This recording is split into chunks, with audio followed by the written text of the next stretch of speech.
نحمده ونصلي على رسوله الكريم اما بعد فقد قال الله تبارك وتعالى كما ورد في سورة الأحزاب اعوذ بالله من الشيطان الرجيم بسم الله الرحمن الرحيم ما كان محمد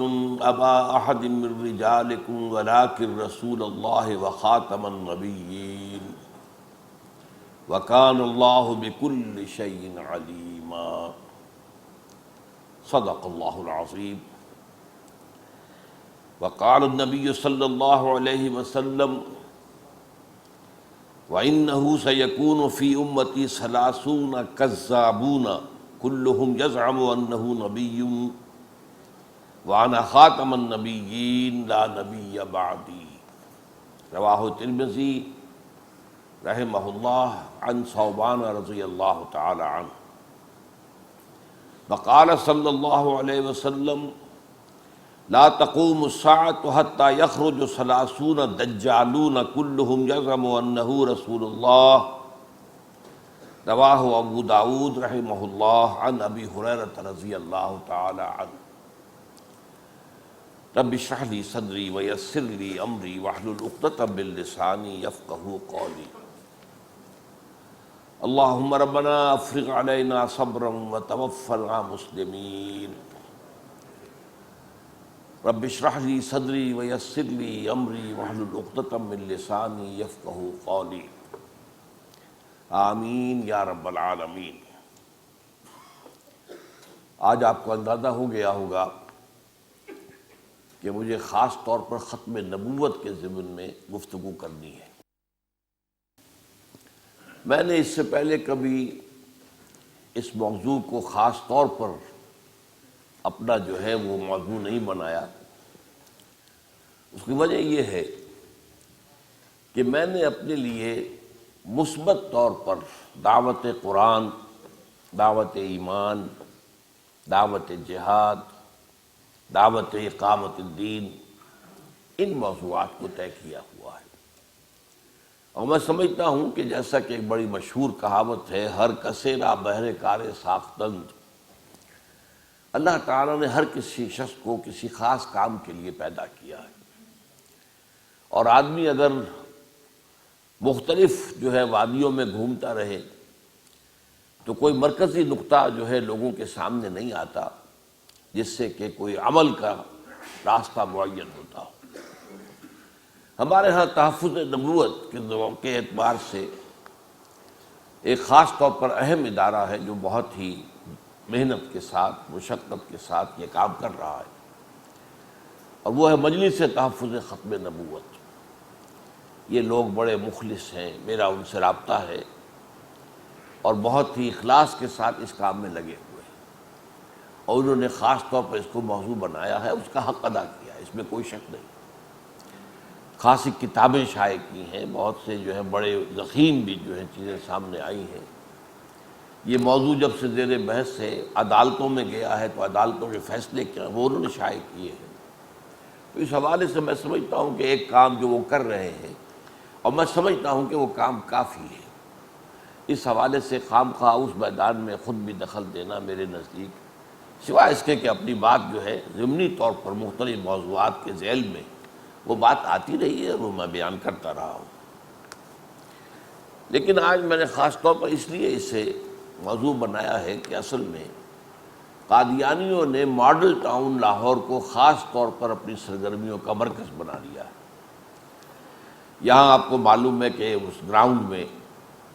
جو بلاک سی اور ڈی کے درمیان ہے وسیع، وہاں پر وہ اپنے جمعے کا اہتمام کر رہے ہیں، اور اس کے لیے ان کا اہتمام اتنا ہے کہ وہ سارے راستے بند کر دیتے ہیں، اس کے لیے ان کے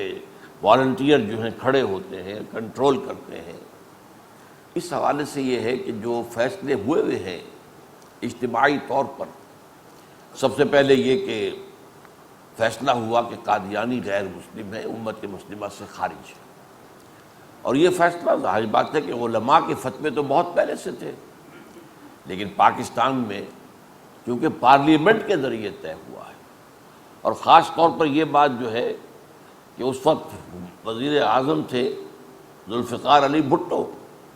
جو کوئی مذہبی آدمی نہیں تھے، اور ظاہر بات ہے کہ اس معاملے کے اندر ان کا ذاتی معاملہ اتنا نہیں تھا جتنا کہ یہ پارلیمنٹ میں آیا ہے، تحریک اٹھی زبردست،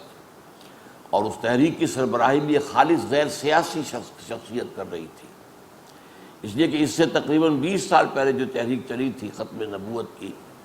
1953 میں، تو اس کی جو تھی قیادت وہ مجلس احرار کے ہاتھ میں تھی، انہوں نے اس کا آغاز کیا تھا، اور وہ ظاہر بات ہے کہ خالص سیاسی جماعت بھی تھے، اور جو بھی جد و جہد تھی آزادی ہند کی اس میں بھی ان کا حصہ تھا، لیکن یہ کہ اور وہ پھر تحریک پاکستان کے مخالف بھی تھے، اس لیے ان کی بات جو ہے اس کو سمجھا گیا کہ شاید یہ بھی کسی جو ہے، اگرچہ اس کے بعد انہوں نے طے کر دیا تھا پاکستان بننے کے بعد اب ہم سیاست میں حصہ نہیں لیں گے،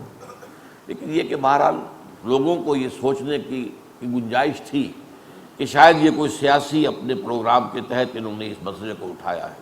اگرچہ اس وقت بھی پوری امت مسلمہ ان کے ساتھ متفق ہو گئی تھی، لیکن خاص طور پر سن 73-74 میں جب یہ تحریک اٹھی ہے تو اس وقت تو ظاہر بات ہے کہ اس کی جو صدارت تھی اور ہاتھ میں جن کی قیادت تھی وہ مولانا سید محمد یوسف بن نوری رحمۃ اللہ علیہ تھے، جو خالص غیر سیاسی آدمی تھے، علمی آدمی تھے، بہت بڑے عالم تھے، اس میں کوئی شک نہیں۔ تو اس حوالے سے جو فیصلہ ہوا، اور وہ بھی یک طرفہ نہیں تھا، قادیانیوں کو پورا موقع دیا گیا، اس وقت جو ان کے امیر تھے حافظ ناصر احمد، ان کو بلا کر ان کی پورا گروپ نے جا کر اپنا وہاں موقف پیش کیا ہے، لیکن بہرحال اس دیانتداری کا جو ہے انہیں کریڈٹ دیا جانا چاہیے کہ انہوں نے کھل کر کہا کہ ہاں ہم غلام احمد قادیانی کو نبی سمجھتے ہیں، پھر اس پر فیصلہ کیا ہے۔ اسی طریقے سے جو لاہوری ان کے ہاں شاخ ہے ان کو بھی پورا موقع دیا گیا، اس کے بعد جو ہے ظاہر بات ہے پارلیمنٹ نے فیصلہ کیا، یہ فیصلہ جو ہے کسی مذہبی جماعت کا نہیں ہے۔ پھر اس کے بعد سوال پیدا ہوا کہ باقی تو جو لوگ ہیں ٹھیک ہے، وہ عیسائی بھی یہاں رہتے ہیں، ہندو بھی رہتے ہیں، سکھ بھی رہتے ہیں، وہ اقلیتیں ہیں مذہبی، لیکن ظاہر بات ہے ان میں سے کسی کا دعویٰ یہ نہیں ہے کہ ہم مسلمان ہیں، جبکہ قادیانیوں کا دعویٰ یہ کہ ہم مسلمان ہیں، اور اس کا نتیجہ یہ بھی نکالتے ہیں کہ جو غلام احمد قادیانی کی نبوت کو نہیں مانتے وہ کافر ہیں، وہ غیر مسلم ہیں۔ تو اس پہلو سے ان کا معاملہ جو ہے وہ بڑا ایک پیچیدہ معاملہ بن جاتا ہے کہ وہ مدعی ہے کہ ہم مسلمان ہیں، اور مسلمانوں کو دھوکہ دینے کے لیے وہ اسلامی شاعر کی پابندی کرتے ہیں، اب مسجد بناتے ہیں تو اسی شکل کی جو ہماری مسجدیں ہوتی ہیں، یا یہ کہ جمعہ ان کا ہو رہا ہے اگر تو وہ جمعہ تو وہ ہے کہ جو ہمارا شعار ہے، شاعر اسلامی میں داخل ہے۔ تو اس حوالے سے پھر ایک قانون یہ بنایا گیا کہ وہ شاعر اسلامی کی جو ہے وہ اس کو اتباع جو ہے اظہار کے ساتھ نمایاں طور پر نہیں کر سکتے کہ تاکہ لوگوں کو دھوکہ ہو۔ تو اس قانون کے ہوتے ہوئے یہاں جو کچھ ہو رہا ہے اس پر یہ کہ کچھ تشویش ہوئی، اور اس ماڈل ٹاؤن کے جتنے بلاک ہیں ان میں جو جامع مساجد ہیں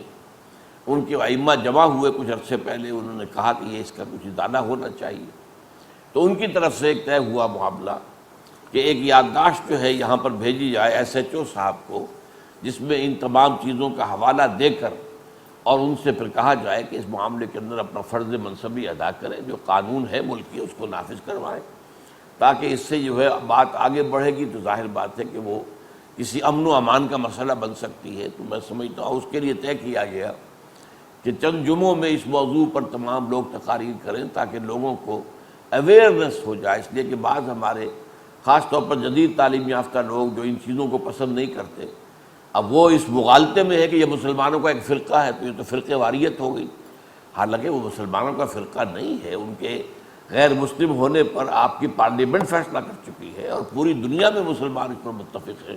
کوئی صرف پاکستان کے مسلمانوں کا معاملہ نہیں ہے، تمام علماء اور تمام فرقے متحد ہیں، شیعہ، سنی، دیوبندی۔